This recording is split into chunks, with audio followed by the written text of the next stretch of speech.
अस्सलाम वालेकुम वरहमतुल्लाहि वबरकातुहू। बिस्मिल्लाहिर्रहमानिर्रहीम। Health is wealth. लोग कहते हैं जान है तो जहान है, और मैं कहती हूँ ये कवि मोमिन की पहचान है। नमाज हम सब के लिए बहुत ज़रूरी है, और नमाज के बारे में हम सोचते भी रहते हैं, फ़िक्रमंद भी रहते हैं। नमाज की बात हो तो एक शेर याद आता है, ये एक सजदा जिसे तू गरा समझता है, 1000 सजदों से देता है आदमी को निजात।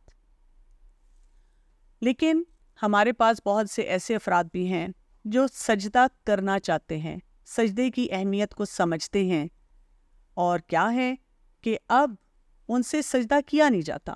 उनकी कमर दुखती है, उनको चक्कर आते हैं, उनके घुटने जवाब दे चुके हैं। जबकि जब हम नमाज की बात करते हैं तो हम ये देखते हैं कि क़यामुल लैल और वैसे भी नमाज के जो मुख्तलिफ पोस्चर्स हैं वो बेहतरीन हैं हम सब के लिए। लेकिन हम क्यों नहीं नमाज़ पढ़ पाते? और बहुत से ऐसे अफराद हैं जो कि उम्र के बहुत जल्दी हिस्से में ही बैठ कर नमाज़ पढ़ रहे होते हैं। आज मैं इस पे बात करना चाहूँगी, और मेरे साथ एक मेहमान मौजूद हैं, मारिया आफान साहिबा, जो कि फ़िज़िकल वेलनेस कोच हैं। हम इनसे बात करेंगे और जानेंगे कि इसमें कौन सी कमी कोताही हमारी तरफ से रह जाती है जिसको ठीक करने की ज़रूरत है। अस्सलाम वालेकुम वरहमतुल्लाहि वबरकातुहू। कैसी हैं आप? अल्हम्दुलिल्लाह, बहुत बहुत शुक्रिया आपका। Thank you. ये एक बहुत बड़ा चैलेंज है मारिया, कि हम सब चाहते हैं कि हम नमाज पढ़ें, और जो सजदे का लुत्फ़ है, अल्लाह ताला के सामने झुकना, अपनी आजिज़ी का इजहार करना, जी। लेकिन बहुत से लोग एक उम्र के बाद इससे हट जाते हैं। और सोच ये है, यदि कोई भी यंगस्टर भी होता है ना, तो उसको यही लग रहा होता है कि एक स्टेज आना है जब मैं नमाज पढ़ ही नहीं सकूंगा, यानी मैंने चेयर पे ही बैठना है और उस पे बैठ के नमाज पढ़नी है। आप इस सिलसिले में क्या कहेंगे? इस सिलसिले में थोड़ी सी आपको एक स्टोरी सुनाना चाहूँगी अपनी मदर इन लॉ की। आगाज़ में जब मेरी शादी हुई तो वो हमने रियलाइज़ नहीं किया वो बैठ के नमाज़ पढ़ती थी। वक्त ऐसे ही गुजरता गया, फिर कोविड में वो हमारे पास थी और घर से बाहर निकलना और आना जाना आपको पता है पाबंदी थी। तो मैं उनके साथ काम करना शुरू की उनकी फंक्शनल हेल्थ के ऊपर। और एक दिन अचानक से वो झुकी और हम वैसे ही बैठे हुए थे, आपस में बातचीत कर रहे थे, और एक कैजुअली जैसे आप लिविंग रूम में होते हैं, और वो झुकी और वो फुल फॉर्म में नीचे गई, सजदा किया उन्होंने। तो मेरी बेटी उस वक़्त कितने साल की थी, 6 साल की, तो वो उठी और उसने कहा कि अम्मी आप यहाँ बगैर जाए नमाज के कैसे नमाज पढ़ सकती हैं? तो उनकी आंखों में आंसू थे, और उन्होंने मुझे मतलब बढ़ के ऊपर और मुझे गले से लगाया। पता चला कि ये उन्होंने रियलाइज़ कर लिया था कि अब वो फुल नमाज पढ़ सकती हैं।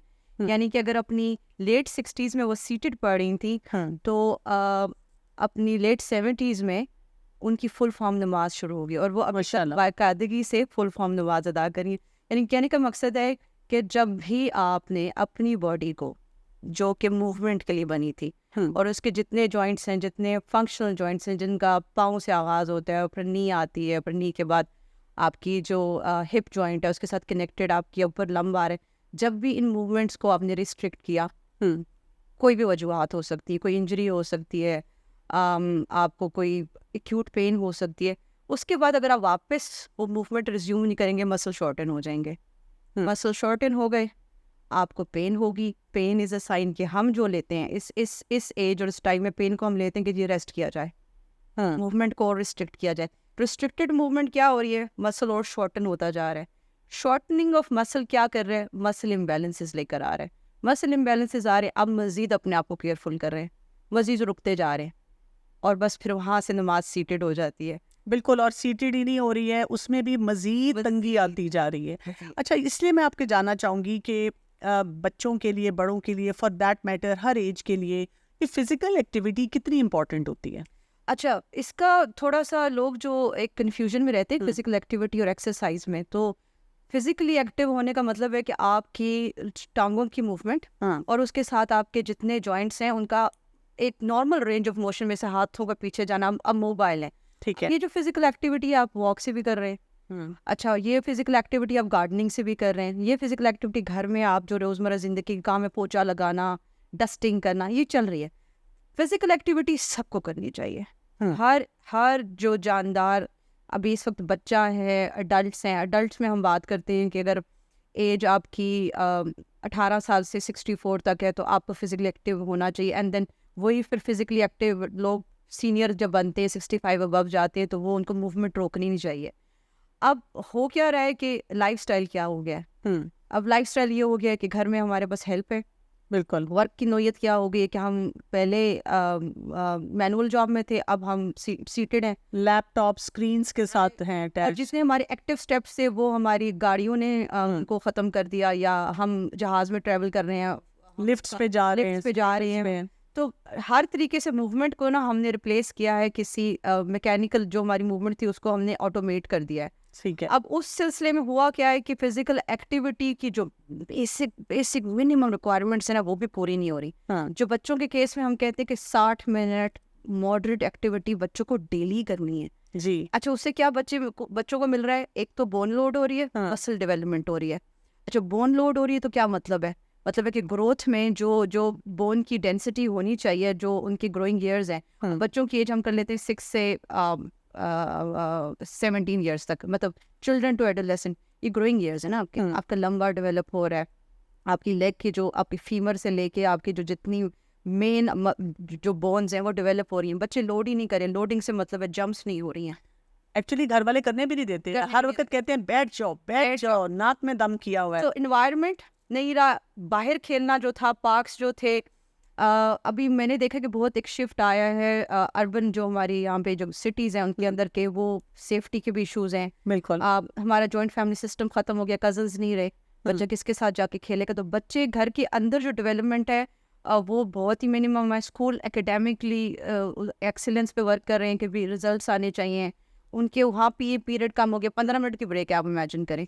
अच्छा, गेम्स पीरियड में भी टीचर रोक लेती है कि आएँ जी कोई होमवर्क कर दे, तो बच्चे 60 मिनट की डिमांड कैसे पूरी कर रहे हैं, ये एक चैलेंज है। अच्छा, बड़ों में क्या है, बड़ों में फिजिकल एक्टिविटी यानी कि मूवमेंट, जिसमें हम कहेंगे कि अगर आप less than equals to 5000 steps लेते हैं, 5000 स्टेप्स, तो आप सेडेंटरी हैं जी, डेली के। बिल्कुल। 7000 से कम अगर आपके स्टेप्स हैं तो आपका दिमाग ही हेल्दी नहीं है। मतलब स्टेप्स है में आपने एक पीडोमीटर पहना, कोई स्मार्ट वॉच है, या आप आपने अपने कोई एंड्रॉयड का फोन है उसको पॉकेट में डालिए, सुबह उठ जाइए, उसको आप पकड़ लें, सारा दिन देखें आपका क्या काउंट होता है। लेस देन 5000 स्टेप्स अब सेडेंटरी। अब सेडेंटरी होना क्या है, हर कंडीशन, हर बीमारी, डिजीज का नंबर 1 रिस्क फैक्टर है।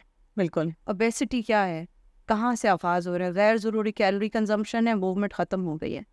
सो जो मिनिमम स्टार्ट है, अगर आप बात करें नंबर्स में, 30 मिनट डेली आपको फिजिकली एक्टिव, 5 दिन पर वीक, 5 दिन, ये स्पेक्ट्रम का स्टार्ट बिल्कुल मिनिमम है, एंड मोर द मैरियर है। बिल्कुल ठीक है कि 30 मिनट्स पे ले जाएं। सो इवनिंग वॉक्स, ठीक है, अडल्ट्स के लिए रिकमेंड की जाती हैं। घर में काम काज करते रहना, बॉडी सीटेड रहने के लिए नहीं बनी थी, जैसे जिस पोजीशन में मैं बैठी हूँ, यहाँ से अगर आपको थकावट हो रही है तो आपको मजीद लेट जाना नहीं चाहिए, आपको खड़े होकर वॉक करनी चाहिए। अच्छा, अगर आप थक रही हैं तो आप बैठने को बस बीच में एक इंटरम ब्रेक के तौर पे ले जी, हम थोड़ी देर बैठते हैं, हमने मूवमेंट है। आज सारा दिन मैं बाजार में मूवमेंट करके हूँ, अब ये जो 2-3 घंटे ये मैंने स्काउट से नहीं उठना। अच्छा, आपको ये जब आप बातें बता रही हैं तो सुनने में तो इतनी मजे की ये बातें लग रही हैं ना कि अगर आप मुझे 1 घंटा भी बताती रहें तो मैं बहुत मजे से सुनूंगी, विजुअल इमेज भी बड़ी अच्छी बनेगी। लेकिन असल मसला क्या आ रहा है कि हम बिजी बहुत हो गए हैं, जो आपने इसकी तरफ पॉइंट आउट भी किया। तो एक इंसान जो बहुत बिजी है और वो कहता है कि मेरी 9 to 5 जॉब है, या इवन एक खातून घर में भी है, वो भी कहती है कि मैं बहुत कोशिश करती हूँ, हर दिन फैसला करती हूँ अपने लिए टाइम निकालूं, नहीं निकल पाता। वो कैसे टाइम निकाले कि वो अपने स्केड्यूल में कहीं फिट इन करे कि मुझे फिजिकली एक्टिव होना है? एक तो ये बात कि इसकी इम्पोर्टेंस को समझा जाए और प्रायोरिटी पे इसके ऊपर काम किया जाए, और दूसरी बात कि सबसे बेसिक हम जो गाइडलाइंस में देते हैं कि आप दिन का कोई 10-1 मिनट डेडिकेट करें। इसमें मुझे हर हाल में जो मेरे फंक्शनल मूवमेंट्स हैं उसमें मैंने ज़मीन पे झुकना है, झुक के मैंने कोई चीज़ उठानी है, मैंने किसी चीज़ को पकड़ के डीप स्क्वाट्स में जाना है। पहले तो ये हमारी मूवमेंट्स हुआ करती थी, हमारे इंडियन टॉयलेट्स और ये सारी चीज़ें, लेकिन अब वो जॉइंट्स यूज़ नहीं हो रहे। तो माइंडफुली आपने आगाज़ में 10 मिनट्स के बाउट से स्टार्ट करना है, और फिर शाम को आप अपना स्टेप काउंट देखिए, पीडोमीटर पहन लें, अंदाज़ा करें। अंदाज़ा लगाना ज़रूरी है कि मेरी क्या, जैसे आप भी, हम अभी कैजुअली जब बात कर रहे थे आपको लगता था आप बहुत मोबाइल हैं। बिल्कुल, मुझे बल्कि लोग कहते हैं जी कि मुझे भी लोग हमेशा कहते हैं आप तो इतनी एक्टिव है, इतनी एक्टिव है, लेकिन जब मैंने पहने स्मार्ट वॉच तो मुझे खुद ही शर्म आई कि मैं क्या कर रही हूँ। एब्सोल्युटली, आपने देखिए मेजरमेंट करनी शुरू की, आपने असेस करना शुरू किया कि क्या मैं हूँ। हम हमेशा ना इंसान जो है वो ओवर रेट करता है अपनी किसी भी हेल्थ से रिलेटेड चीज़ को, कि भाई मैंने ओवर एस्टिमेटेड है हम लोग, मैंने कितनी को कैलोरीज खा ली होंगी, बस तो आज बहुत एक्टिविटी कर ली। हमारे पास लेडीज आके ये कहती हैं कि मेरा जिस्म वैसे फूल गया, मैं खाती तो कुछ भी नहीं है, तो वो हमें नजर ही नहीं आ रहा होता ना कि वो कैलोरीज की तरह। वाटर रिटेंशन है। अच्छा, ये जो आपने कहा कि 10 मिनट से इंसान स्टार्ट करे, बहुत से लोग ये वीडियो देखेंगे या कोई सिमिलर ऐसा कोई इंसिडेंस या कोई बात देखते हैं, बड़ा जोश आता है और आप वही बात है अपने लिए स्निकर्स खरीदते हैं, अपना कोई कॉस्ट्यूम गेटअप लेते हैं और सारा कुछ घर में अनाउंस करते हैं, और 2 दिन के बाद वो जो आपका जो होता है ना जोश से होश की तरफ आते हैं तो आप वापस होते हैं, जी जी। और फिर आप इतना आपका मोरल डाउन होता है। तो ये कंसिस्टेंट पैटर्न इंसान कैसे अपनी लाइफ में लेकर आए कि मुझे अपने आप को एक्टिव रखना है? अच्छा, इसमें हम कह रहे हैं कि अगर आप बहुत ओवर कमिट करने जा रहे हैं ना, आप जिम ज्वाइन कर रहे हैं और जिम ऐसा है जाके कि आप जैसे बात कर रहे थे हम लोग के बहुत ही ओवरवेलमिंग एक्सपीरियंस होता है, आप गए, आपको समझ नहीं आ रहा, बिल्कुल समझ नहीं आता। कहाँ से स्टार्ट करनी है, अब अगले दिन आपके अंदर आहिस्ता सा मोटिवेशन कम हो रही है। This is stage 2। हम कहते हैं स्टेज 1 में आप घर से आगाज करें, यानी कि 10 मिनट्स आपने डेडिकेट किए अपने स्टेप काउंट पे काम करने के लिए। ठीक है। अच्छा, फिर हम ये कहते हैं ये एक्शन जो है इसको प्रैक्टिस बनाने के लिए आप रिमाइंडर्स लगाएं, क्योंकि देखिए कोई भी हैबिट बनाने में आपको 30 से 40 दिन तो लगते हैं, फिर वो आपके पास ऑटोमेटिकली आपकी जिंदगी में आ चुकी होती है। आगाज में कहीं तो कोई सेक्रीफाइस है, कहीं तो माइंडफुल होना है। बिल्कुल। ये अब ऐसे मत समझें कि एनवायरनमेंट मिलेगा जिसके अंदर ऑर्गेनिकली ये सारी चीजें आपके लिए हो जाएंगी। हम चेंज हो चुके हैं, हमारी जिंदगियां बदल चुकी हैं, हमारे वर्क की नोयत चेंज हो चुकी है, हमारे घरों में ज्यादातर अफराद बैठे हुए मिलते हैं, बच्चे बैठे हुए।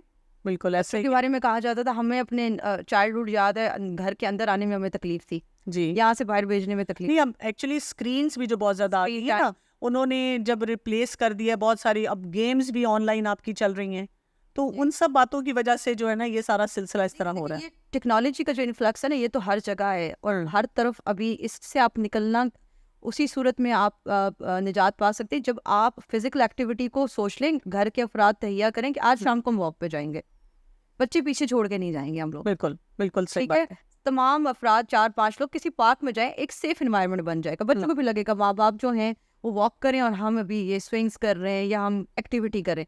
ये एक टाइम निकालना पड़ेगा। सही। अच्छा, इससे करने से हो क्या रहा है, ये नहीं कि आप कोई बहुत आपकी बॉडी कॉम्पोजिशन चेंज हो रही हैं या आप बहुत फिट हो गए, नहीं, आप अपनी डिजीजेस और जो कंडीशंस है या मेटाबॉलिक सिंड्रोम्स है, आप उनका रिस्क अवॉइड कर रहे हैं। बेसिकली अभी यहाँ पे पहुंचे हम। ठीक। लेकिन कल्चर क्या बदल रहा है, बच्चों को क्या लग रहा है ये हमें करना है।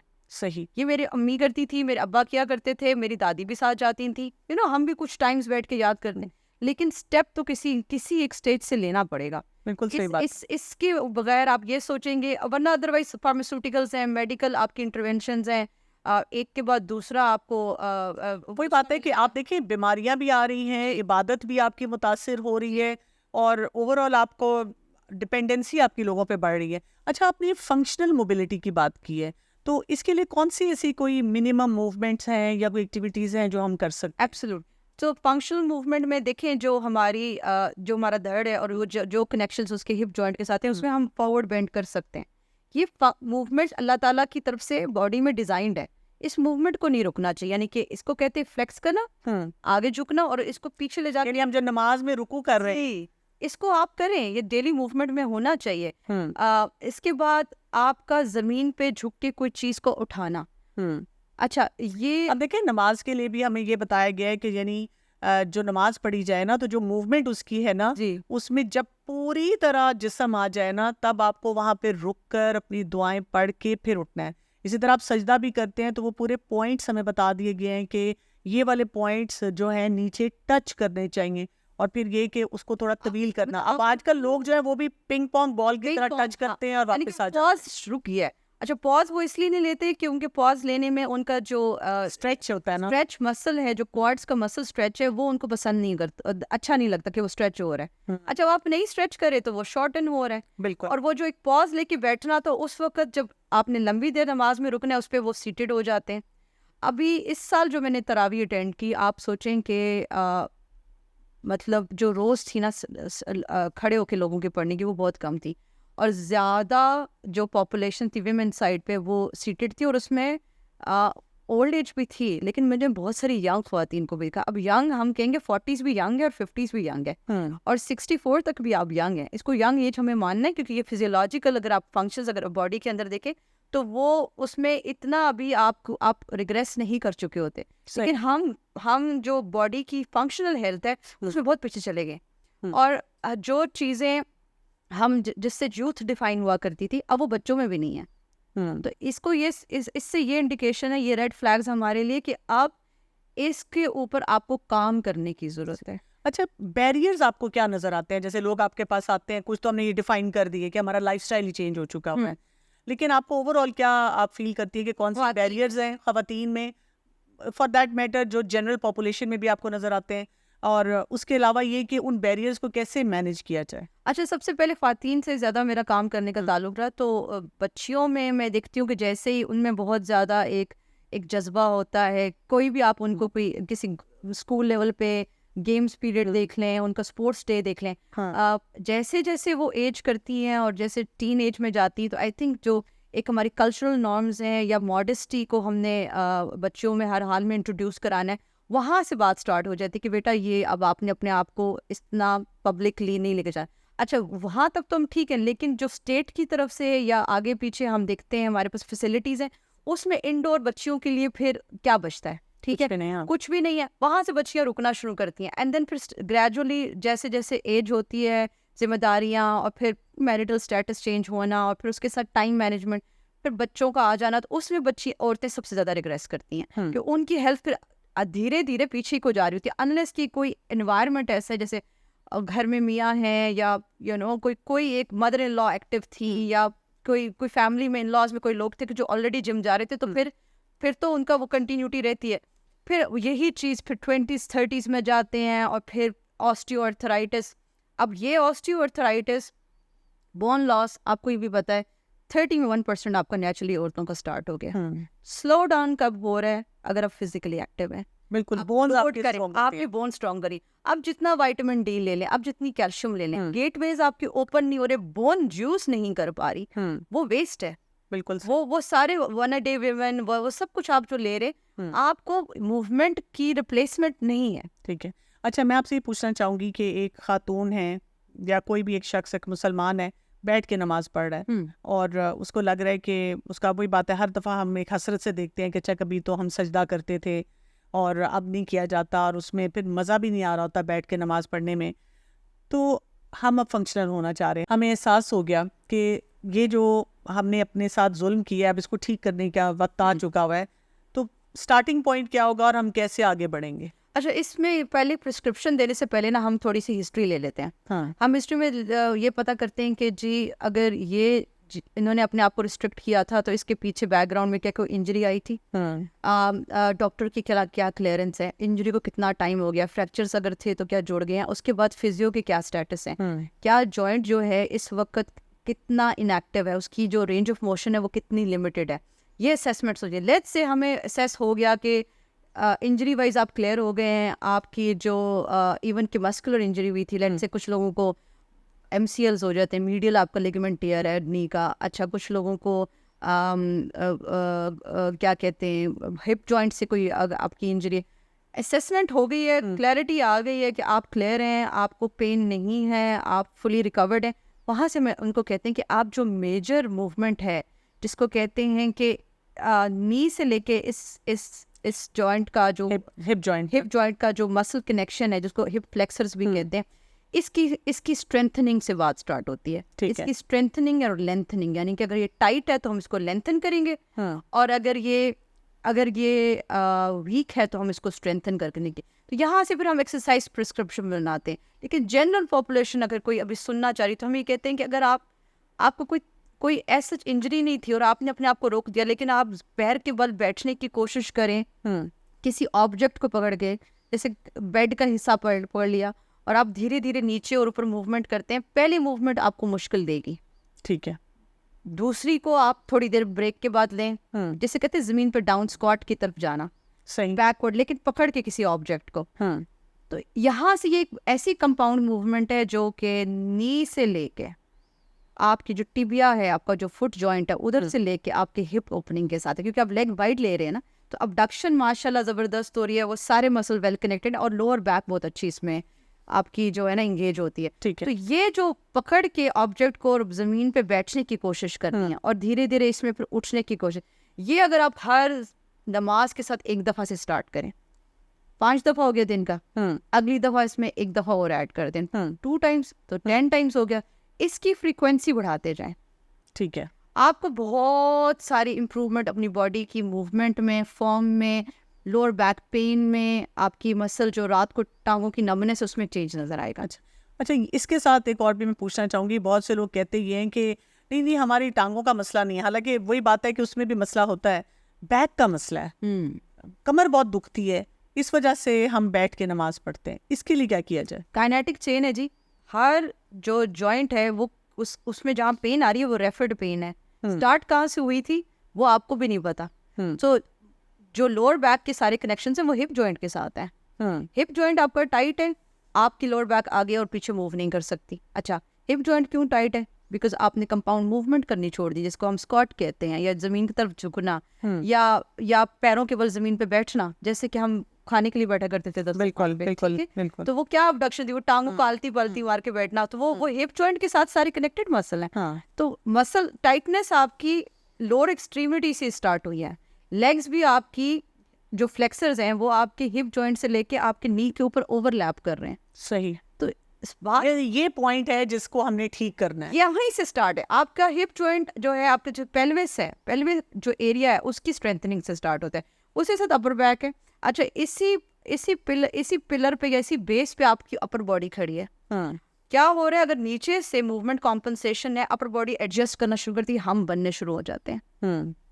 तो हम जब देखते हैं, अगर हमारे पास एक पोस्चर आता है, एक फॉर्म आती है, तो हमारे पास 4 से 5 फॉर्म्स है जिसमें हम उसको असेस कर होते हैं। जैसे जेंडर सिंड्रोम्स हैं जिसके अंदर ए और B type upper body syndromes हैं, नीचे हैं कि उसमें क्या टाइटनेस है। तो मोस्टली वो नीचे से कनेक्शंस हैं उसके। खाली आप आइसोलेटेडली अपर बॉडी नहीं ट्रेन कर सकते या उसको फिक्स नहीं कर सकते, या आपकी गर्दन आगे, तो बात नीचे से स्टार्ट हो रही है। एंड द डायगोनल मूवमेंट्स हैं, पाँव का गेट का चेंज हो जाना, यानी कि चाल आपकी नहीं रही नॉर्मल, आपकी हिप जो है वो शिफ्ट करता है, बैलेंस नहीं है। बात वहीं ये बैलेंस और फ्लेक्सिबिलिटी जो है इसको कैसे मेंटेन करना है? अच्छा, सो मसल की होगी 3 प्रॉपर्टीज। एक होगी उसमें स्ट्रेंथ, दूसरी होगी उसकी फ्लेक्सिबिलिटी, तीसरी उसकी एंड्योरेंस, यानी कि एक जो भी मूवमेंट है उसको रिपीटेडली कर लेना। जैसे हाथ का ऊपर, ये मेरे हाथ की एंड्योरेंस, और कितनी दफा हम कर सकते हैं, कितनी दफा रिपीटेडली आप कर सकते हैं। स्ट्रेंथ के एक गो में आप कैसे एक चीज को उठा सकते हैं। फ्लेक्सिबिलिटी के एक मसल का, एक जॉइंट को उसके मसल कितना आगे तक बढ़ने दे रहे हैं। ठीक है, रिस्ट्रिक्शन तो नहीं है। जो जॉइंट इनकैप्सुलेट, जो मसल इनकैप्सुलेट कर रहे हैं उस जॉइंट को, तो फ्लेक्सिबिलिटी भी उतनी इंपॉर्टेंट है जितनी स्ट्रेंथ है, फ्लेक्सिबिलिटी उतनी इंपॉर्टेंट है जितनी एंड्योरेंस है। आपको जो मैं अभी आपको एक्सरसाइज बताई थी ज़मीन पे बैठना, इसमें फ्लेक्सिबिलिटी भी आ रही है, आपके मसल फ्लेक्स कर रहे हैं। सही। और उस पोजीशन में अगर आप 10 सेकंड रुकते हैं तो आपने एंड्योरेंस बिल्ड की, और जब वहाँ से आप उठना शुरू हुए तो आपने ग्रेविटी के अगेंस्ट अपनी बॉडी उठाई, तो स्ट्रेंथ बिल्डिंग आ गई। समझे? तो ये धीरे धीरे किस सिंपल मूवमेंट से आप ये तीनों कंपोनेंट बिल्ड कर सकते हैं, यहाँ से बात करने का आई थिंक ज़्यादा हमें। अच्छा, कुछ लोग ये कहते हैं कि मैंने तो वही बात है 30 साल 20 साल कुछ भी नहीं किया, अब क्या फ़ायदा, अब तो बस ज़िंदगी जो थी गुजर गई, अब तो मरने का वक्त करीब आ गया, कब्र में पाँव लटकाए हुए, छोड़ो अपनी मेहनत होती। एक्चुअली डिपेंडेंसी, अगर इंसान सोचे ना कि अगर आप डिपेंडेंट होने जा रहे हैं और आपकी बेसिक मूवमेंट के लिए भी आपको हेल्प चाहिए होगी, तो आई थिंक ये एक बहुत ही ऐसी चीज़ है जिस पे आपको अलर्ट रहना चाहिए। और मूवमेंट तो ऐसी है कि बॉडी के अंदर ना मसल मेमोरी है। आप बस बॉडी को याद है आप अपने चाइल्डहुड में कैसे भागा करते थे, या आप अपनी यूथ में कैसे थे, या अगर जो आप ओल्ड एज में लोग हैं वो उनके तो बहुत ही फिजिकली वो बहुत एक्टिव रहे हैं। 70s में 80s में क्या ज़माना था, मतलब 90s भी अगर देखें, टीवी का तो तस्वर ही नहीं था, एक चैनल हुआ करता था, और बिल्कुल भी आई थिंक बेरली 1 घंटे का ड्रामा। तो लोग क्या थे, लोग क्या कर रहे थे, लोग मोबाइल थे। तो जो लोग अभी लेट अपनी 50s में या 60s में, वो अगर जब भी स्टार्ट लेंगे, उनका वो फर्स्ट 2 वीक जो कंडीशनिंग फेज है उसमें तो हर किसी को बहुत तकलीफ होती है। लेकिन उसके बाद बॉडी रीप्रोग्राम होना शुरू हो जाएगा, उसको याद आना शुरू हो जाएगा कि भाई ये काम डिमांड दोबारा आ गई है, ठीक है, और हमने इस पे अगर ये रोज़मर्रा ज़िंदगी में दोबारा आ रही है तो फिर तो एक्टिविटी करनी पड़ेगी। आपसे बात करके मुझे ये महसूस हो रहा है कि 2-3 बातें हैं। एक तो ये है कि बचपन से हम अपनी बॉडी को इस तरह से इस्तेमाल करें जैसे अल्लाह ताला ने उसे पैदा किया है, मूवमेंट के लिए पैदा किया, जिसे हमें जॉइंट्स दिए गए हैं। और ये सोचें कि मैंने जब तक अल्लाह ने मुझे तौफीक दी, मैंने नमाज उस तरह पढ़नी है जैसे कि बताया गया है, जो राइट पोस्चर्स दिए गए हैं। और उसके लिए मुझे क्या करना होगा, मेरे ऊपर जिम्मेदारी आती है कि मैं अपने आप को फिज़िकली एक्टिव रखूं, यानी अपने मसल्स को सही तरह से इस्तेमाल करूं। और अगर आगे की एज में जाकर भी मुझे मसला हो रहा है तो फिर भी मैंने क्या करना है, वहीं से स्टार्ट ले लेना है।